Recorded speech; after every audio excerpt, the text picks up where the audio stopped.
dépend de la vision que vous avez aujourd'hui. Que ce soit en termes personnels, individuels, en termes de famille, en termes d'église ou même d'organisation, d'entreprise. Vous ne pouvez pas être plus grand que la vision qui vous anime et qui vous transporte. Vous ne pouvez pas voir plus loin, au-delà de la vision que vous avez. Vous ne pouvez pas devenir ce que vous n'avez pas encore vu au travers de vos yeux.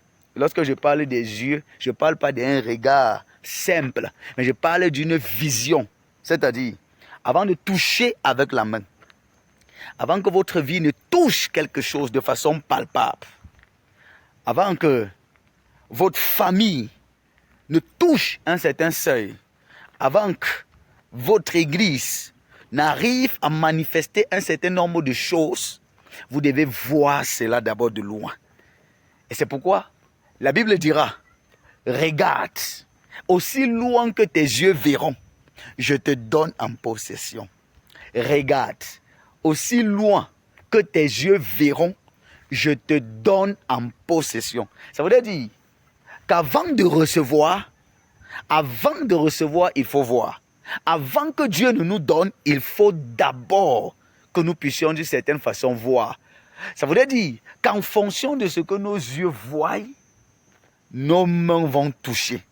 En fonction de ce que nous allons voir, nous aurons à toucher ce que nous avons vu. Il est donc clair que nous ne pouvons pas toucher ce que nos yeux ont été incapables de voir. Et la vision, ici, le fait de voir ici, relève de la compétence de la vision. Et quand je parle de vision, je ne parle pas d'un simple regard, mais je parle d'une projection à long terme. Je parle d'une aspiration. Je ne parle pas d'une simple ambition, mais je parle d'un élément qui brûle dans votre cœur, qui vous contrôle, qui vous conduit. Je parle d'un feu qui brûle et qui conditionne vos actions de tous les jours. Beaucoup de personnes confondent l'ambition à la vision. L'ambition est différente d'une vision. Parce que l'ambition peut naître simplement d'une convoitise. C'est-à-dire, j'ai vu tel faire comme ça, aussi moi je m'y lance. L'ambition peut partir simplement d'un sursaut d'orgueil, de vouloir accomplir aussi quelque chose. Et cette ambition, lorsque les éléments qui ont favorisé la naissance de cela vont mourir en vous, l'ambition mourra. Mais la vision part d'un problème à résoudre. La vision part de l'intérieur de votre cœur et non de l'extérieur. La vision vient de Dieu.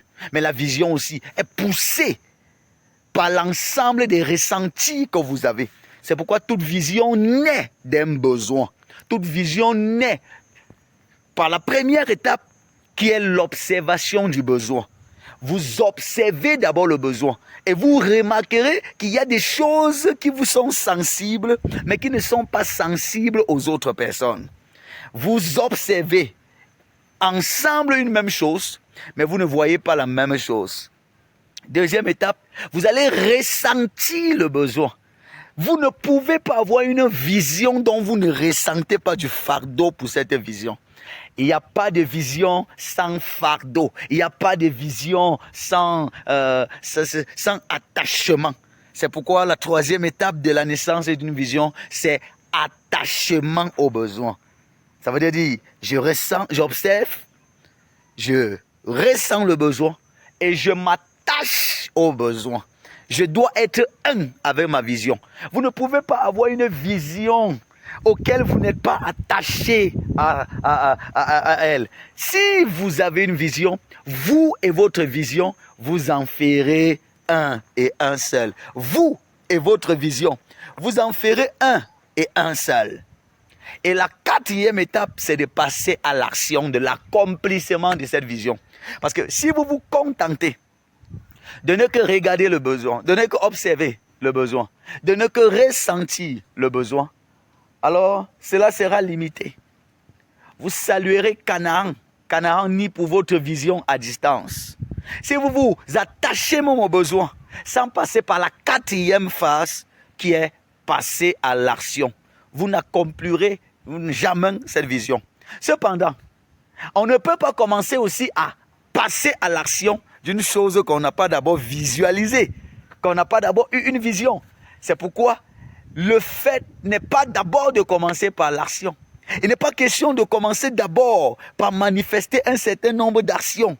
Non, parce qu'il doit toujours avoir un pourquoi à chaque chose. Pourquoi vous faites ce que vous faites? Pourquoi vous allez où vous allez? Mes chers amis, arrêtez-vous un temps soit peu et posez-vous ces vraies questions. Pourquoi est-ce que j'ai les amis que j'ai? Pourquoi est-ce qu'il faut absolument que j'ai tel ami dans ma vie? Pourquoi est-ce qu'il faut absolument que j'aille à telle formation? Pourquoi est-ce qu'il faut absolument que je fasse telle chose? Ça, c'est la vision qui doit vous répondre cela. Mais tant que vous ne vous posez pas encore ces questions, alors vous faites des choses au hasard. Et la vie ne tolère pas le hasard. Vous n'avez pas suffisamment de temps pour recommencer au fur et à mesure. Dès maintenant, arrêtez-vous un temps soit peu et posez-vous des vraies questions. Des vraies questions. Parce que votre vie ne prendra véritablement la vraie tournure que lorsque vous allez commencer à vous poser des vraies questions qui aboutiront véritablement à trouver la réelle cause de votre vie, à trouver une véritable raison de vivre. Vous ne pouvez pas avoir une vie épanouie pour vous-même, si vous n'avez pas encore trouvé la raison du pourquoi. Tant que vous ne comprenez pas pourquoi vous faites une chose, vous la ferez toujours mal. Tant que vous ne comprenez pas pourquoi vous devez être quelque part, vous vivrez toujours comme un fardeau. Il y a plusieurs personnes. La vie pour eux est un fardeau. Le mariage pour eux est un fardeau. Le ministère pour eux est un fardeau. L'entreprise pour eux est un fardeau. Parce qu'en réalité, ces personnes n'ont pas encore compris et ne sont pas transportées par une véritable vision. Pourquoi vous vous levez tous les matins? Pourquoi croyez-vous que Dieu vous a fait entrer en 2026? Tant que vous n'avez pas une réponse à ça, vous allez vivre 2026 avec les mêmes fardeaux de 2025. Pourquoi est-ce que vous voulez être en santé demain? Pourquoi vous voulez être en vie demain? Rappelez-vous, Dieu est un investisseur. Et vous, vous êtes l'investissement de Dieu. Et Dieu, quand il investit pour un retour d'investissement. Alors, si tu es un investissement de Dieu, c'est pour servir à quelle cause? Eh bien aimé, beaucoup de personnes sont dans la procrastination, tournent à rond dans leur propre vie, parce qu'elles ne se sont pas encore arrêtées pour se poser la question, quelle est ma vision? Votre vie aura véritablement de sens le jour où vous allez commencer à vivre pour ce pourquoi vous existez. Votre vie aura véritablement un sens quand vous allez découvrir une raison de vie. Et cette raison de vie n'est pas palpable pour l'instant. Cette raison de vie, vous ne pouvez pas encore la toucher pour l'instant, mais vous devez la voir. Vous devez la voir. Et c'est lorsque vous l'avez vue, visualiser que vous pouvez travailler pour y arriver. Sinon, vos actions ne seront que des pertes de temps qui vous fatigueront et vous épuiseront pour rien. Lorsqu'on a une vision, on ne se sent pas épuisé, écrasé. On peut être fatigué, mais on ne se sent pas écrasé par un ensemble de choses. C'est la raison pour laquelle plusieurs sont fatigués de la vie, fatigués de ci et de ça, écrasés, opprimés, déprimés. Mais bien aimé, pourquoi est-ce que tu fais ce que tu fais?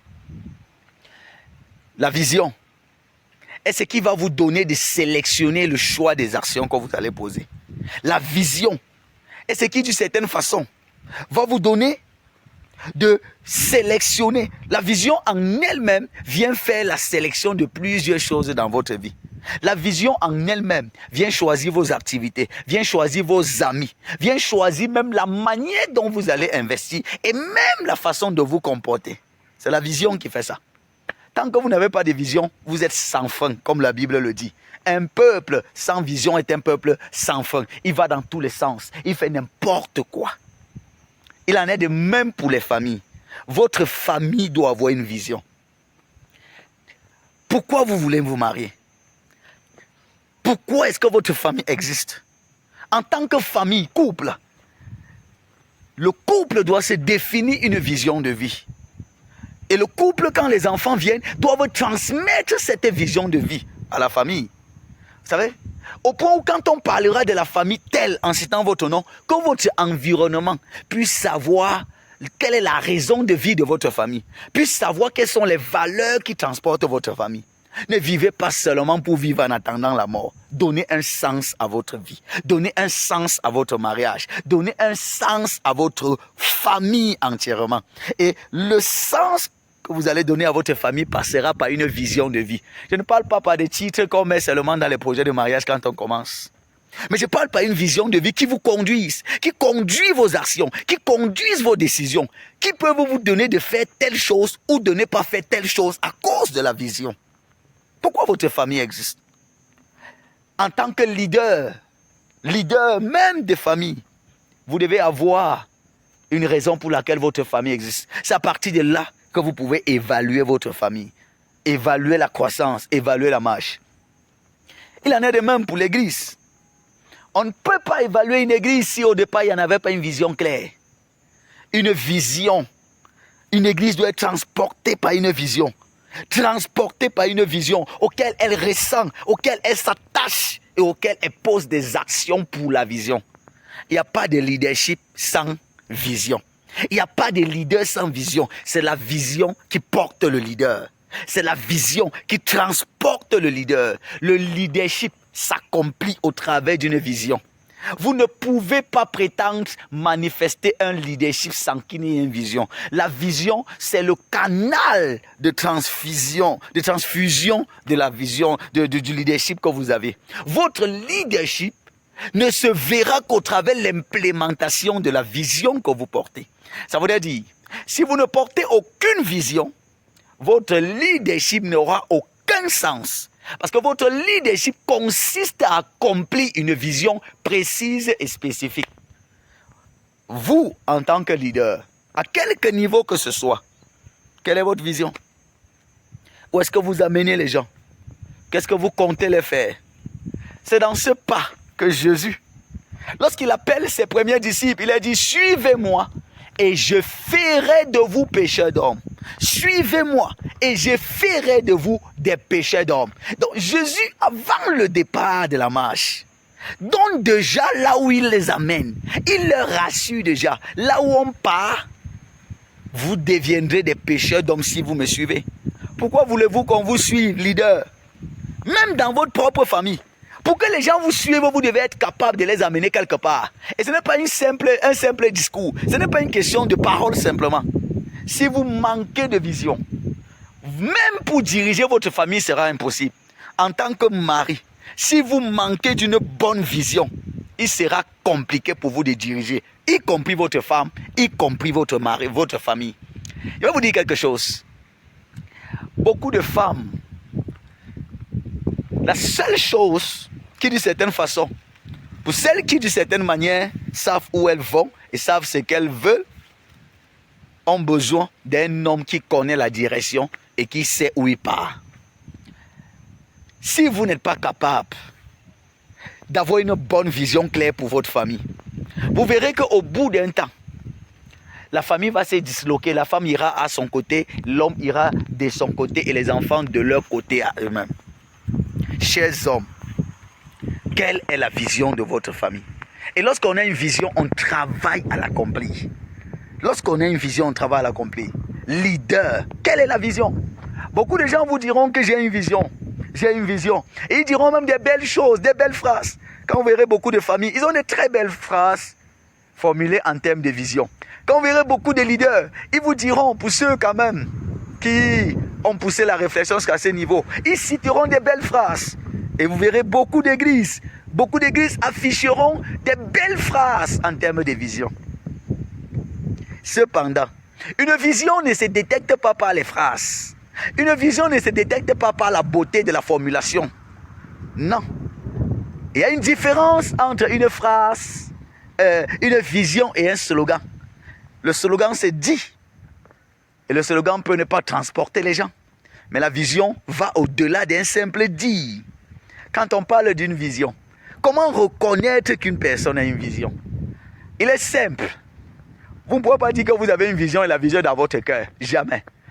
Tout vrai leader, à un certain niveau, tous ceux qui l'entourent, peuvent savoir quelle est sa vision. Même les gens qui ne sont pas proches de lui, même les gens qui ne l'aiment pas, même les gens qui l'aiment, quand vous avez une vraie vision, je parle bien d'une vraie vision auquel vous êtes attaché et qui vous transporte, quiconque vous connaît, à distance même, saura quelle est votre vision. Vous ne pouvez pas avoir une vision, prétendre avoir une vision et seul vous connaissez la vision. Non, ça ne marche pas. Pourquoi? Parce que la vision est comme une grossesse. La vision va vous déformer en fonction d'elle. La vision va changer votre démarche. La vision va vous donner de poser des actions liées à ça, à l'accomplissement de cette vision. C'est un peu comme une femme enceinte. Une femme qui est enceinte ne peut pas se comporter comme une femme qui n'est pas enceinte. Parce qu'elle transporte quelque chose. Ils ne peuvent pas marcher ensemble, marcher de la même manière. Ils ne peuvent pas faire les mêmes choses. Non. À cause d'une vision. À cause d'une vision. Donc, je vous donne rapidement 3 éléments qui permettent de détecter quelle est la vision d'une personne. La vision d'une personne se détecte à partir de ses priorités. Donc, qu'on soit leader ou église, si nous disons que nous avons une vision, un objectif à atteindre, cela sera visible par la qualité de nos priorités. Pour voir la vision d'un leader, d'une famille, d'une église, il faut regarder quelles sont les priorités de cette église-là. Vos priorités parlent plus de votre vision, même si vous ne le saviez pas. Donc, on n'a pas besoin de vous entendre seulement pour savoir quelle est la vision. Parce que vous pouvez faire un discours qui s'oppose aux priorités que vous avez. La Bible dit, là où il y a ton cœur, là aussi sera ton trésor. Donc, quelles sont les priorités qui conduisent ta vie? Il faut observer tes priorités. Si on regarde tes priorités de tous les jours, qu'est-ce qu'on verra? Si on regarde les priorités de ta vie, les priorités de l'église où tu es, qu'est-ce qu'on verra? Si on regarde les priorités qui conduisent ta vie, qu'est-ce qu'on verra? Deuxièmement, en plus des priorités, il faut regarder qu'est-ce qui détermine, j'ai dit, qu'est-ce qui indique la vision d'un homme? Ce sont ses priorités. Qu'est-ce qui indique les priorités d'un homme? C'est là où il met son investissement. C'est là où il investit. Investir ici là n'est pas limité simplement à l'argent. C'est de façon globale. Investissement financier, investissement relationnel et investissement même des énergies. Donc bref, c'est l'investissement. C'est là où il met ses ressources. Vous ne pouvez pas dire que vous avez une priorité. Je prends un exemple. Une priorité de... une priorité de cultiver tout un champ ou de lancer. Vous avez pour priorité l'entrepreneuriat. Mais pendant qu'on voit vos investissements, vous êtes plus concentré à investir dans la quincaillerie que d'investir dans les champs. Vous êtes plus concentré à investir dans la connaissance de l'ordinateur ou de l'informatique que d'investir dans la connaissance des éléments liés à l'agronomie. Mais vous n'êtes pas sérieux, ça ne fera pas sérieux du tout. Donc il est question ici, non seulement d'avoir une vision, mais que les priorités suivent la vision et que votre investissement vous permette d'accomplir la vision. C'est toutes ces choses jumelées qui vous conduiront en fait à l'accomplissement de cette vision. Où est-ce que vous investissez votre argent? Où est-ce que vous investissez vos relations? Où est-ce que vous investissez votre énergie? En fait, ces éléments déterminent quelle est votre réelle vision. Vous pouvez avoir une belle vision, mais tant que votre investissement, tant que vos ressources ne contribuent pas à accomplir cette vision, alors ce n'était pas une vision, c'était simplement un slogan. Que Dieu nous donne d'avoir des véritables visions qui nous conduisent et non des slogans pour des beaux discours. Shalom.